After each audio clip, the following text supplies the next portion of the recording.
ಬಾ ಇಲ್ಲಿ ಕುಳಿತುಕೋ. ಗುರುದೇವ,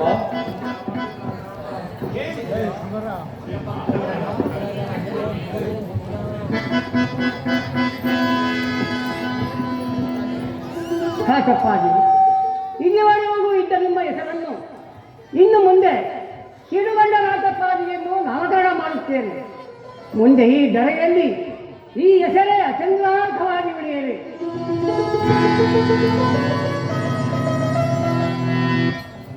ಗುರುದೇವ, ಸಾಕಪ್ಪಾಗಿ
ಪರಜ್ಯೋತಿ ಸ್ವರೂಪರಾದ ಪರಮಾತ್ಮ ನಿಮ್ಮ ಮಹಿಮೆಯನ್ನು ಅರಿತವರಾದರು.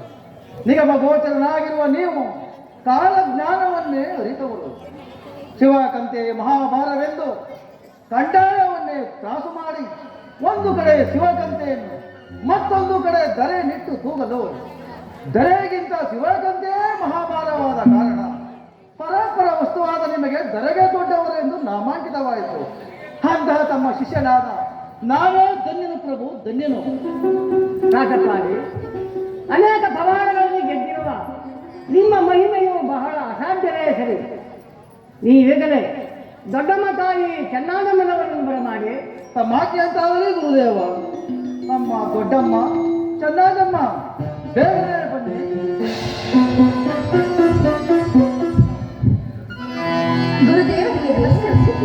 ದೊಡ್ಡಮ್ಮ ಚೆನ್ನಮ್ಮ ನಿಮಗೆ ಮಂಗಳವಾಗಲಿ. ಗುರುದೇವ, ನಮ್ಮನ್ನು ಕರೆಸಿದ ಕಾರಣವಾದ ಏನು? ದೊಡ್ಡಮ್ಮ ಚೆನ್ನಮ್ಮ ನಮ್ಮನ್ನು ಮುಟ್ಟಿ ಪೂಜೆ ಮಾಡುವ ಶಿಶು ಮಕ್ಕಳಿಲ್ಲದ ಕಾರಣ ಈ ರಾಜ ಬೊಪ್ಪೇಗೌಡನ ಪಡೆದ ಮಠಕ್ಕೆ ಓರ್ವ ಶಿಶುಮಗನನ್ನು ದತ್ತು ಮಗನಾಗಿ ಪಡೆಯಬೇಕಾಗಿರುವುದು. ಇದಕ್ಕೆ ನಿಮ್ಮ ಅಭಿಪ್ರಾಯವೇನು? ಗುರುದೇವ, ತಮಗೆ ತಿಳಿದಿರುವ ವಿಷಯ ಯಾವುದಿರುವುದು ತಮ್ಮ ಆಜ್ಞೆಯಂತೆ ಆಗಲಿ. ನೀವು ತಿಳಿದಂತೆ ನಾವು ಪಾಲಿಸುವ. ಗುರುದೇವ, ತಾವು ಧ್ಯಾನವನ್ನು ಮಾಡುತ್ತೀರಿ. ನಾನು ಹೋಗಿ ನೀವು ನೆಚ್ಚಿನ ಮಗನನ್ನು ಕರೆದುಕೊಂಡು ಬರುತ್ತೇನೆ. ನನ್ನನ್ನು ಆಶೀರ್ವದಿಸಿ. ಚೆನ್ನಮ್ಮ, ನೀವೇ ಹಿಂದೆ ಗುರುತಿಸುವ ಶಿಷ್ಯನನ್ನೇ ಕರೆತರುವುದು ಉತ್ತಮವಲ್ಲವೇ? ಕಾಕಪ್ಪಾಗಿ ಒಳ್ಳೆಯ ಆಲೋಚನೆಯನ್ನೇ ಮಾಡಿದ್ದೀರಿ.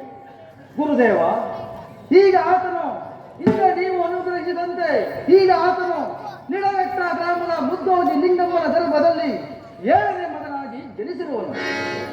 ನಿಧಾನಕಪ್ಪಾಗಿ ಆತನನ್ನು ಆತನ ತಂದೆ ತಾಯಿಯಿಂದಲೇ ದಾನವಾಗಿ ಪಡೆದುಕೊಂಡು ಬರುತ್ತೇವೆ.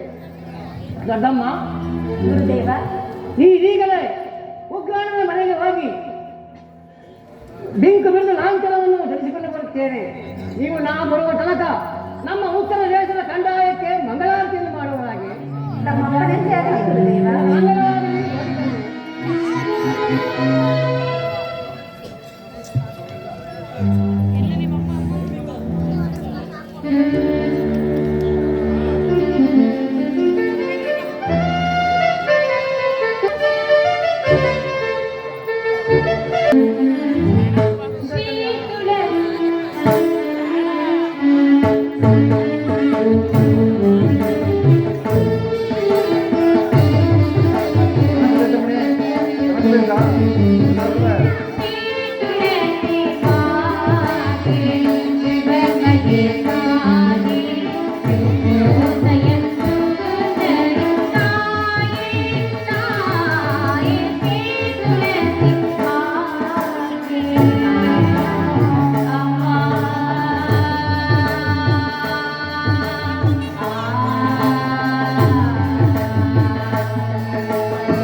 ಸದಾ ಕಾಲದಲ್ಲೂ ನಿನ್ನನ್ನೇ ನಂಬಿರುವ ಈ ಭಕ್ತರನ್ನು ಕೈ ಹಿಡಿದು ರಕ್ಷಿಸಬೇಕೆಂದು ನಿನ್ನಲ್ಲಿ ನಾನು ಬೇಡಿಕೊಳ್ಳುವ ತಾಯಿ.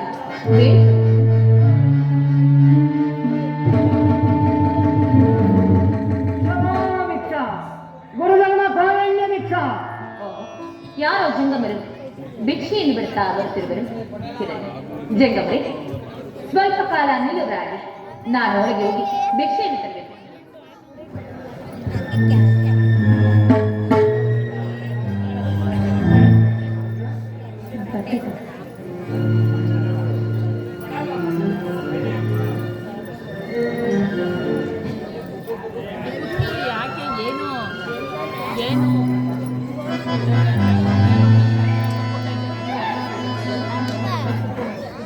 ಅಮ್ಮ, ಇದು ಭಿಕ್ಷೆಯನ್ನು ಸ್ವೀಕರಿಸಿ. ಅಮ್ಮ, ಈ ನಿನ್ನ ಮುದ್ದು ರತ್ನವೆಲ್ಲ ನನ್ನ ಮನೆಯ ಮುಂದೆ ಉಗ್ರದೊಳಕ್ಕೆ ಸಮಾನವಮ್ಮ. ಈ ಶಿಕ್ಷೆಯನ್ನು ವಹಿಸಿ ನಾನು ಇಲ್ಲಿಗೆ ಬಂದವನಲ್ಲ ತಾಯಿ. ಹಾಗಾದರೆ ಮತ್ತವ ಭಿಕ್ಷೆಯನ್ನು ಬಯಸಿ ಬಂದಿರುವಿರಿ, ಅದನ್ನು ತಿಳಿಸಬಾರದೆ? ನಿಮ್ಮ ಮಾತು ನನಗೆ ಒಪ್ಪಾಗಿರುವುದು. ಅಮ್ಮ,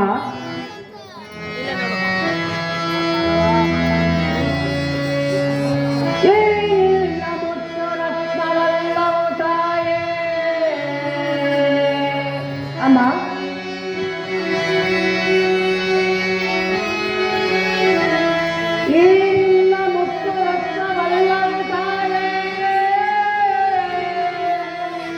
ಜಗಗಳು ಜಾತಿಯ ಪಡೆವ ಮಾತಾಡುವ ಮುತ್ತುಗಳೇನಮ್ಮ.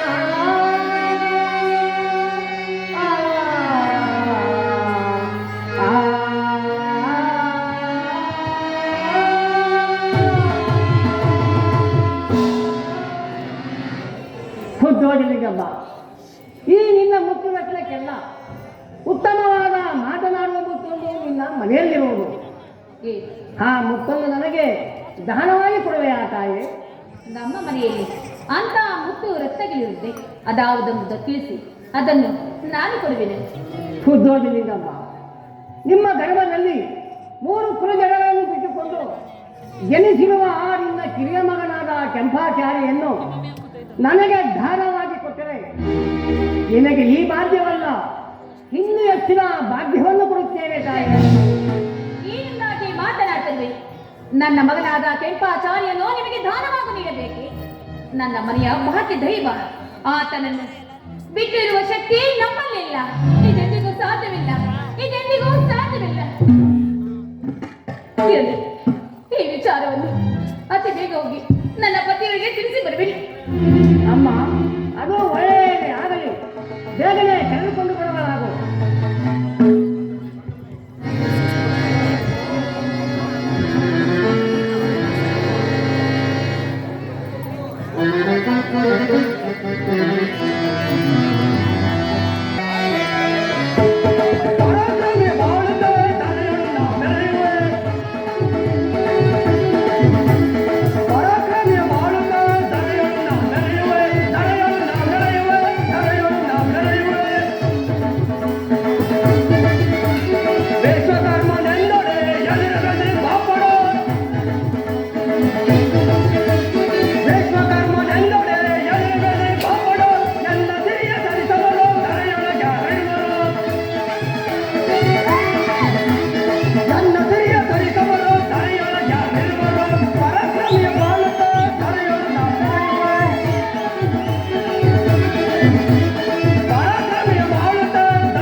ಇದೇನು? ನನ್ನ ಪತ್ನಿಯಾದ ಲಿಂಗಮ್ಮನು ಬಹಳ ಆತುರದಿಂದ ಬರುತ್ತಿರುವಲ್ಲ, ಕಾರಣವೇನಿರಬಹುದು? ಬರಲಿ, ವಿಚಾರಿಸುತ್ತೇನೆ. ಪ್ರೇಯಸಿ, ಏಕೆ? ಏನಾಯಿತು?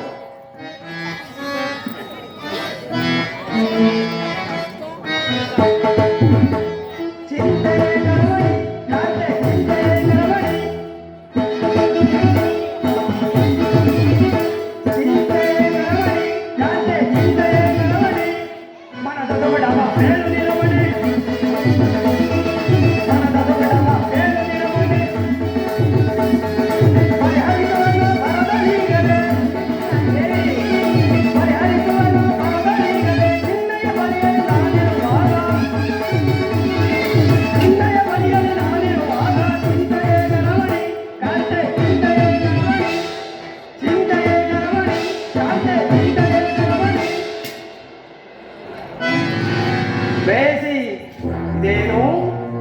ನೀನು ಇಷ್ಟು ಚಿಂತಾಕ್ರಾಂತಳಾಗಿ ಬಂದಿರೋ ಕಾರಣವೇನು? ಯಾರಾದರೂ ನಿನ್ನನ್ನು ನಿಂದಿಸಿ ಮಾತನಾಡಿದರೆ ಬೇಗ ತಿಳಿಸು. ಅವರನ್ನು ಈಗಲೇ ನನ್ನ ದೊಡ್ಡ ಬಾಚಿಯಿಂದ ತುಂಡು ತುಂಡಾಗಿ ಕತ್ತರಿಸುವೆನು. ಹೇಳು ರಮಣಿ. ಪ್ರಾಣೇಶ್ವರ, ಏನಿಂದಾಗಿ ಹೇಳಲಿ ಸ್ವಾಮಿ, ಏನಿಂದಾಗಿ ಹೇಳಲಿ. ಮನೆಯಲ್ಲಿದ್ದಾಗ ಯಾರೋ ಜಂಗಮರ ಬಂದು ನನ್ನಲ್ಲಿ ಭಿಕ್ಷೆಯನ್ನು ಕೇಳಿದರು. ನಾನು ಭಿಕ್ಷೆಯನ್ನು ನೀಡಲು ಹೋದಾಗ ಆತನು ಭಿಕ್ಷೆಯನ್ನು ತಿರಸ್ಕರಿಸಿದರು. ಏನು ಏನು? ನನ್ನ ಮಗನಾದ ಕೆಂಪಾಚಾರ್ಯನು ಭಿಕ್ಷೆಯಾಗಿ ನೀಡು ಎಂದು ಕೇಳಿದರು. ಭಯದಿಂದ ನಾನು ನಿಮ್ಮಲ್ಲಿ ಓಡಿ ಬಂದರೆ ಸ್ವಾಮಿ, ಓಡಿ ಬಂದರೆ. ಏನು ಏನು? ಭಿಕ್ಷೆಗಾಗಿ ಬಂದ ತಿರುಕ ನನ್ನ ಕಿರಿಯ ಮಗನಾದ ಕೆಂಪಾಚಾರ್ಯನ ದಾರವಾಗಿ ಕೇಳುತ್ತೇವನೆ. ಅವನಿಗೆಷ್ಟು ಸೊಕ್ಕಿರಬೇಕು. ನಡೆ, ಆತನನ್ನು ಸುಮ್ಮನೆ ಬಿಡುವುದಿಲ್ಲ. ಅವನಿಗೆ ಸರಿಯಾದ ಪ್ರಾಯಶ್ಚಿತ್ತವನ್ನು ಕಲ್ಪಿಸುತ್ತೇನೆ. ನಡೆಯೇ ದೇವಿ. ಹಾಗೆ ಆಗಲಿ ಸ್ವಾಮಿ.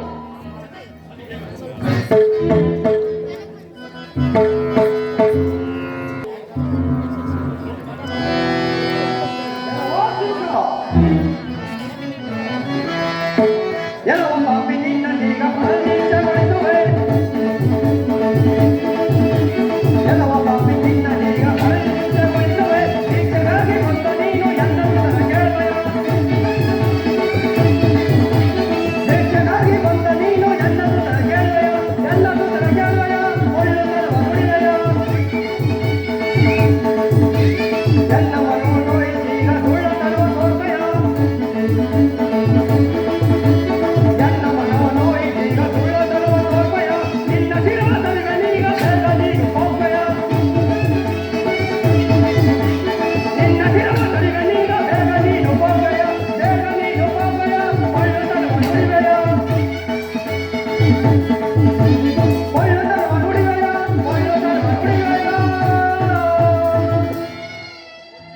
ಹೇಳವೋ ಜಂಗಮ, ಭಿಕ್ಷೆಗಾಗಿ ಬಂದು ನನ್ನ ಕಿರಿಯ ಮಗನಾದ ಕೆಂಪಾಚಾರ್ಯನ ದಾರವಾಗಿ ಕೇಳುತ್ತಿರುವೆಯ?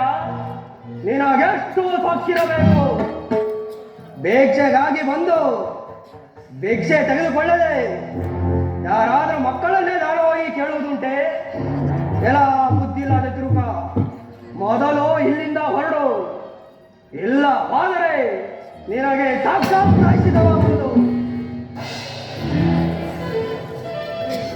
ಬುದ್ಧೋಜಿಲಿಂಗಮ್ಮ, ಹಿಂದೆ ಬರುತ್ತಿದ್ದ ಕಷ್ಟವನ್ನು ನೀವು ಮರೆತಂತಿದೆ. ನೀವು ಕೆಂಪಾಚಾರ್ಯನ್ನು ಕೊಡುವುದಿಲ್ಲವೆಂದರೂ ನಾನು ಬಿಡತಕ್ಕವನಲ್ಲ. ಜಗತ್ತೇ, ಏನೆಂದಾಗಿ ಮಾತನಾಡ್ತಿರುವೆ? ನನ್ನ ಕುಮಾರನನ್ನು ನಿಮಗೆ ದಾನವಾಗಿ ನೀಡಿದರೆ ನನ್ನ ಕುಮಾರನು ಆಗಲಿ ನಾನು ಹೇಗೆ ತಾನೇ ಜೀವಿಸಲು ಸಾಧ್ಯ ಇಲ್ಲ. ಅದೆಂದಿಗೂ ಸಾಧ್ಯವಿಲ್ಲ. ನನ್ನ ಮಗನಾದ ಕೆಂಪಾಚಾರ್ಯು ನನ್ನ ಮನೆ ದೈವವು. ಅದೆಂದಿಗೂ ಸಾಧ್ಯವಿಲ್ಲ. ಇಲ್ಲ, ಹೊರಟು ಹೋಗಿ. ಬುದ್ಧೋಜಿಲಿಂಗಮ್ಮ, ನಮ್ಮನ್ನು ನಿಂದಿಸಿ ಮಾತನಾಡುತ್ತಿರುವಿರ? ಹಿಂದೆ ನಾವು ಕಲ್ಯಾಣ ಪಟ್ಟಣದಿಂದ ಬರುವಾಗ ನನ್ನನ್ನು ಶಿಷ್ಯನನ್ನಾಗಿ ಮಾಡಿಕೊಳ್ಳಿ ಎಂದು ಅಂಗಲಾಗಿ ಬೇಡಿಕೊಳ್ಳುತ್ತಿದ್ದ ಆ ಬಾಟಿ ಬಸವಣ್ಣನನ್ನು ನಿಮ್ಮ 7ನೇ ಗರ್ಭದಲ್ಲಿ ಜನಿಸುವಂತೆ ಆಶೀರ್ವದಿಸಿದವು. ಈಗ ಆತನನ್ನು ಕರೆದುಕೊಂಡು ಹೋಗಲು ಬಂದವೆ. ಆತನನ್ನು ಕೊಡುವುದಿಲ್ಲವೆಂದು ಹೇಳುತ್ತಿರುವಿರ? ಕೆಂಪಾಚಾರ್ಯನ್ನು ಕೊಡೆಯುತ್ತಿದ್ದರೆ ನಿಮ್ಮ ಶ್ರೀ ಸಂಪತ್ತು ಹಾಳಾಗುತ್ತದೆ. ನಿಮ್ಮ ಹಟ್ಟಿಯ ಹಾಳಾಗಿ 6 ಜನ ಗಂಡು ಮಕ್ಕಳು ರಕ್ತ ಕಟ್ಟಿ ಸಾಯ್ತವೆ. ಕೆಂಪಾಚಾರ್ಯನ್ನು ನನ್ನ ಜೊತೆಯಲ್ಲಿ ಕರೆದುಕೊಂಡು ಹೋಗಲಿದ್ದರೆ ಅಖಂಡ ಸ್ವರೂಪ ಅಲ್ಲಮಾಪ್ರಭು ಮಾಯನಿಗೆದ್ದ ಮಂಜೇಲಿಂಗಯ ಎಂಬುದನ್ನು ನನಗೆ ಅದಕ್ಕೆ ಹೇಳಿ ನಾನೇ ಆ ಬಾಲಕನ ಸ್ಥಳಕ್ಕೆ ಹೋಗಿ ಆತನನ್ನು ಕರೆದುಕೊಂಡು ಹೋಗುತ್ತೇನೆ.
ಗೊತ್ತಿರವಲ್ಲ ನನಗೆ ಯಾರೇ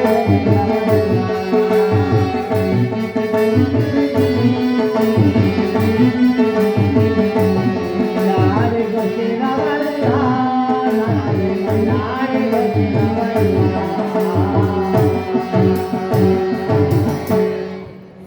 ಭಿಕ್ಷವೋ ಭಿಕ್ಷಾ ಭವತಿ ಭಿಕ್ಷಾಂದೇಹಿ ಕಬ್ಬಿಣವನ್ನು ಚೆನ್ನಾಗಿ ಕಾಯಿಸಿ ಸುತ್ತಿಗೆಯಿಂದ ಚೆನ್ನಾಗಿ ಬಿಡಿರಿ, ಅದು ಒಂದು ಅದಕ್ಕೆ ಬರುವುದು. ಹೇ ಕಾಲವೇ, ನಿಲ್ಲಿಸಿರಿ ನಿಮ್ಮ ಕೆಲಸವನ್ನು. ಯಾವನೋ ಪರದೇಶಿ ಜಂಗಮನು ಬಂದಿದ್ದಾನೆ, ಆತನನ್ನು ಮಾತನಾಡಿಸಿ ಬರುತ್ತೇನೆ. ಹಲೋ ಪರದೇಶಿ ಜಂಗಮ, ಈ ಕಬ್ಬಿಣದ ಕುಲುಮೆಯಲ್ಲಿ ನಿನಗೇನ ಕೆಲಸ? ಮನೆಗಳಿರೋ ಕಡೆ ಹೋಗಿ ಭಿಕ್ಷೆ ನೀಡು. ಅಪ್ಪ ಕೆಂಪಣ್ಣ, ನಾವು ಮನೆ ಮನೆಗೆ ಹೋಗಿ ಭಿಕ್ಷೆ ಬೇಡುವವರಾದರು ಸಿದ್ಧಪಟ್ಟಿಯನ್ನು ಕುಡಿದು ಜೀವಿಸುವವರು.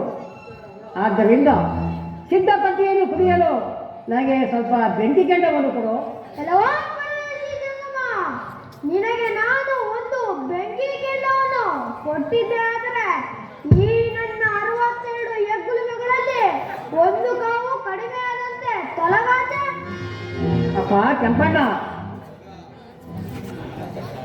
ಈ ನನ್ನ ಕಂದಾಯ ಕಂಬುಗೋರಿಯನ್ನು ನೋಡಿ ಒಂದು ಬೆಂಕಿ ಕೆಂಡವನ್ನು ಕೊಡು. ನಾಳೆ ದಿನ ಈ ಕಂದಾಯವು ನಿನ್ನ ಮನೆದೇವರಾದರೂ ಆಗಬಹುದು. ಹಲೋ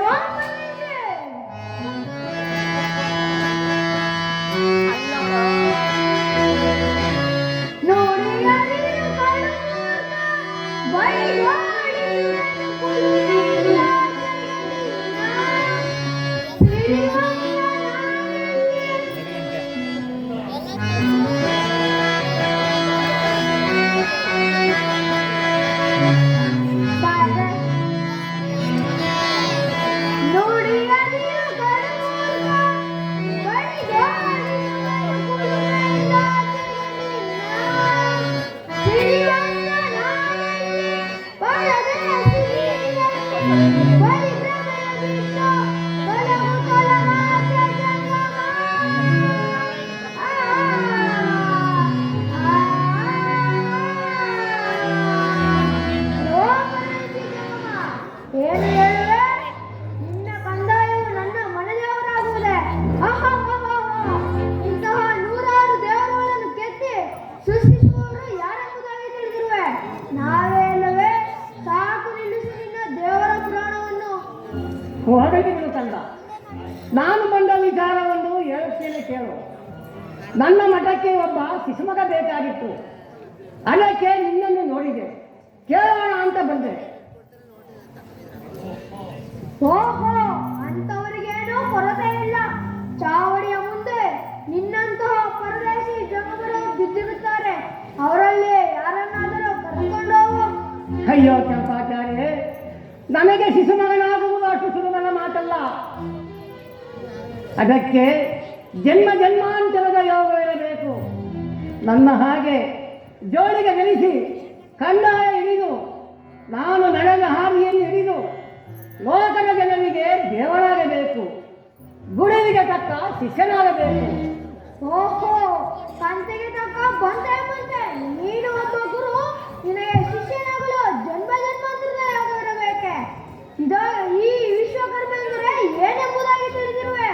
ಇಂತಹ 100 ದೇವರುಗಳನ್ನು ಕೆತ್ತಿ ಸೃಷ್ಟಿಸುವವರು ನಾವು, ಅದನ್ನು ಗುಡಿಯಲ್ಲಿಟ್ಟು ಪೂಜಿಸುವವರು ನೀವು. ನನ್ನ ಮುಂದೆ ದೇವರ ವಿಚಾರ ಮಾತನಾಡುವೆಯಾ? ಇದೋ ಕೇಳು, ಬ್ರಹ್ಮ ಗಂಡಿಗೊಂದು ಹೆಣ್ಣು ಎಂಬಂತೆ ಸೃಷ್ಟಿಸುತ್ತಾನೆ. ಅವರಿಗೆ ನಾವು ತಾಳಿ ಮಾಡಿಕೊಟ್ಟರೆ ಅವರು ಗಂಡ ಹೆಂಡತಿಯರಾಗುತ್ತಾರೆ. ಅದು ಅಲ್ಲದೆ ಆ ಬ್ರಹ್ಮನಿಗೂ ಕೂಡ ಜನಿವಾರ ಹಾಕಿದವರು ನಾವೇ ಅಲ್ಲವೇ? ಈ ಜನರಿಗೆ ಮನೆ ಮಾಡುವವರು ನಾವು, ನೇಗಿಲು ಮಾಡುವವರು ನಾವು, ಬಾಗಿಲು ಮಾಡುವವರು ನಾವು. ನೀನೇನು ಮಾಡಿಕೊಡುವೆ? ಹೊರಳಿ ಬಿಡುತ್ತಲ್ಲ.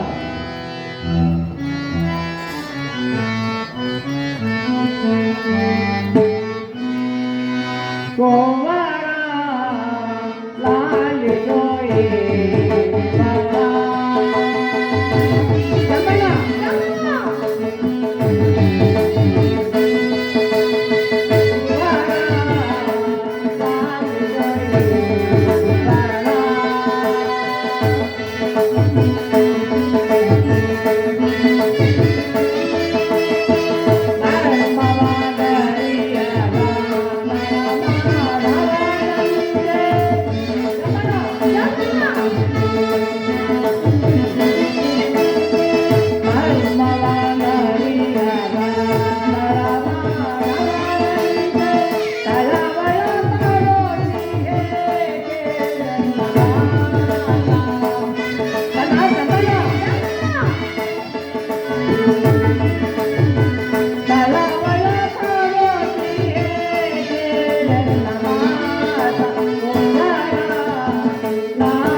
ಸ್ವಲ್ಪ ಬೆಂಕಿ ಕೆಂಡವನ್ನು ಕೊಡು.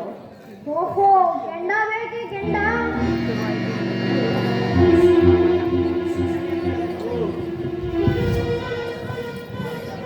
ಇದೋ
Thank you.